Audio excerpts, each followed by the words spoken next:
Buenos dias, guys. It's my first day in Mexico City.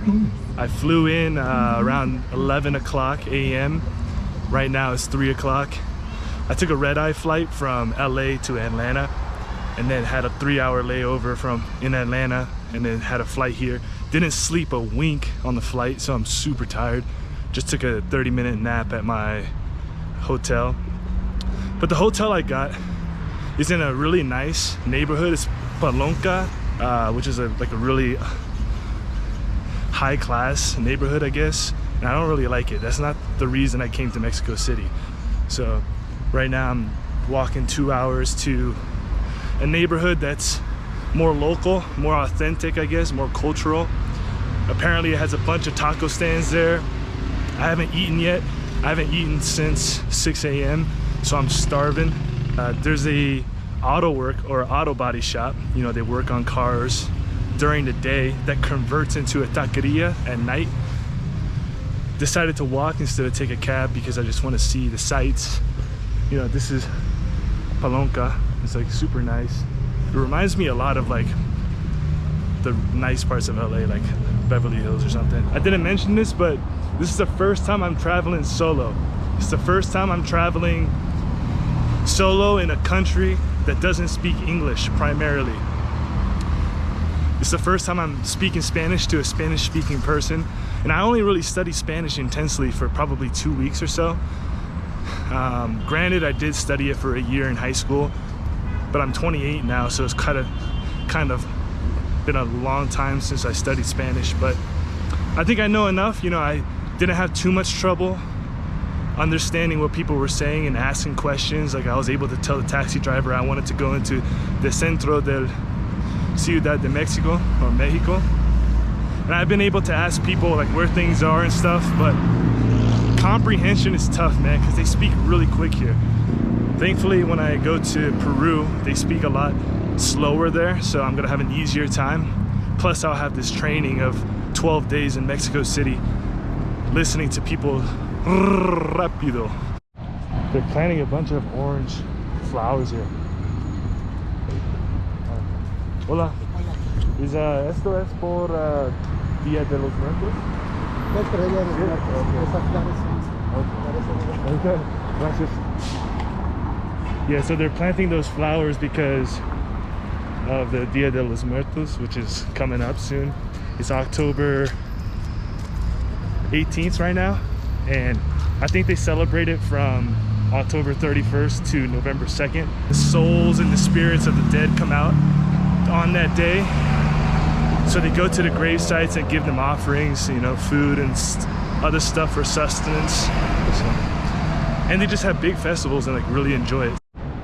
This wall just has a bunch of pictures of different things you can do, or I guess different parts of their culture. This one in particular, I read about in a story when I was planning out my Peru itinerary. This is a guy making zigzag cuts into basically a caucho tree or a gum tree. So those cuts, out of those cuts will come out like this milky latex, which then dries into gum or rubber. And there was a huge rubber boom in Peru. And the story I was reading about was this Spanish guy. He was in the Amazon for whatever reason and was captured by the Amazonians, like the natives there. He was the only sole survivor out of his platoon or group or whatever. They started assimilating him, integrating him into their culture and their society. And he was the only person in that village that knew how to use a gun and had a gun. And the chief of that tribe saw the power of the gun and asked him, how can we get more guns? And the Spanish guy said, you could harvest a bunch of rubber and go down to an exchange post downriver, downstream, and trade the rubber for more weapons and ammunition. The story I read was that Spanish guy basically forming this team of like dozens and dozens of harvesters who would go out and make those incisions into the tree and harvest the rubber. But the whole reason I wanted to show you that was because I'm planning to do that in Peru when I go there. I was planning out my whole Peru itinerary, And when I read that story, it like really blew my mind, and it was really interesting to me. And it'd be really cool if I could find some natives in the Amazon that would be willing to show me how to cut into trees like that and harvest rubber. That'd be sick. Another thing that I want to do in Peru, in the Amazon, there's a drink called masato, which is a fermented drink, a fermented brew, where they take yucca, which is I think a root, kind of like a potato. They mash it. Once it's mashed, the chicas of the tribe, the ladies of the tribe, would put it in their mouth and chew on it for 30 minutes so that their saliva would break down the starch in the yucca into sugar, which helps the yeast ferment. So basically I'm gonna be drinking somebody else's spit in the Amazon, hopefully. I think that'd be a really cool experience. Circa 1940. They're using Atticus. Is it Atticus or Abacus? I should know, I was a financial math major. Damn, they have a lot of cool photos. Hurdling, that's good form. That's great form. Microscopes.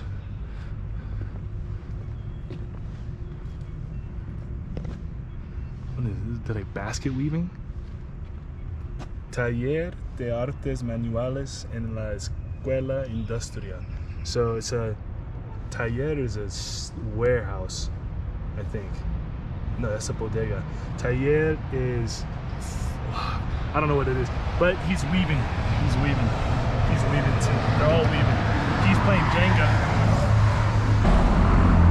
This is something I've always wanted to do. I kind of wish I did it. You know, working with circuits and electronics as an engineer, just building something. Because in my head, once you get the fundamentals down, I feel like it's all up to creativity at that point. But that could just be total garbage because I'm not an engineer. But you could just build amazing things once you know the fundamentals. I think this is agave right there, which is the plant that's used to make tequila and mezcal. And I think tequila is a type of mezcal, but mezcal is not a type of tequila. It's kind of like how a rectangle is a square, but a square is not a rectangle. Yeah, I think that's right. No, sorry, a square is a rectangle, but a rectangle is not a square. And actually with those agave plants, they grow them for like 15 years, 10 years, 20 years. I think even up to 50 years is what I heard when I went on the tour of it in Oaxaca. But it's those plants that had the sharp, like they look like kind of aloe leaves. Aloe, yeah, leaves. What they do is cut off all the leaves. They take the core of it, the stem or the trunk, I guess, and then they dig deep holes in the shape of a cone. And then they take those cores and line the rim of the core of the cone with the cores, throw in a bunch of hot rocks, cover it with dirt, pack it tight, and then they leave it for I think a month or so for the stones to slowly cook the cores of the agave. And then there's a whole lot more to the process, which I don't remember, but that was the part that really stuck out to me. I think after that point they take the cores, mash it up because it's all mush now because it's been so cooked, and then they just let it ferment for a while. I've got the perfect pre-dinner snack, baby. Horchata. Hola. Quiero uno. Sí.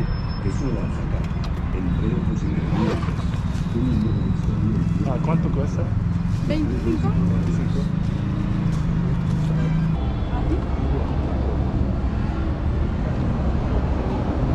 Gracias.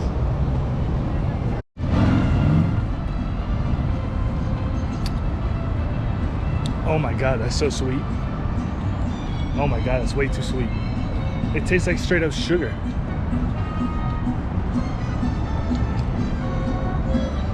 And there were a few bees in the jar too. This is more my kind of town, baby. More low-key. Okay, so here's the auto shop that turns into a taqueria. See, you can see it says auto up there on that white signage. It's gonna be my first meal here in Mexico. I'm excited. This was on a list, so many different lists of places that you have to go, so I'm excited. Pastor is 20 pesos, that's $1. Super cheap. Then we'll just get three pastors.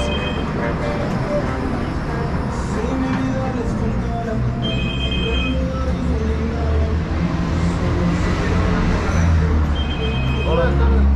Me gustaría 3 pastor tacos. ¿Tres pastor? Sí. ¿Con todo? ¿Es el pequeño o...? Tortilla chica. Okay. How about 5? Sí. ¿Está bien o...? Cebollo, sí. Okay. Cebolla, cilantro y piña. Verdurita. Sí. Muchas gracias. Mario. 5 con todo. ¿Quién me pagar? Ese es el último. Oh, okay.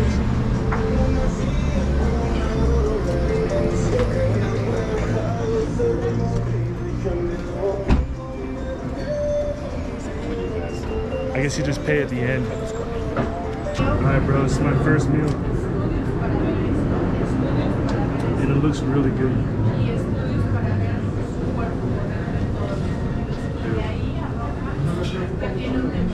I got 5 pastor tacos. I should have probably diversified and gotten something else, but fuck it. Guys, this is really fucking good. It's so good, you have no idea. It is not because I was just hungry. It's actually really good. They throw some pineapple in there.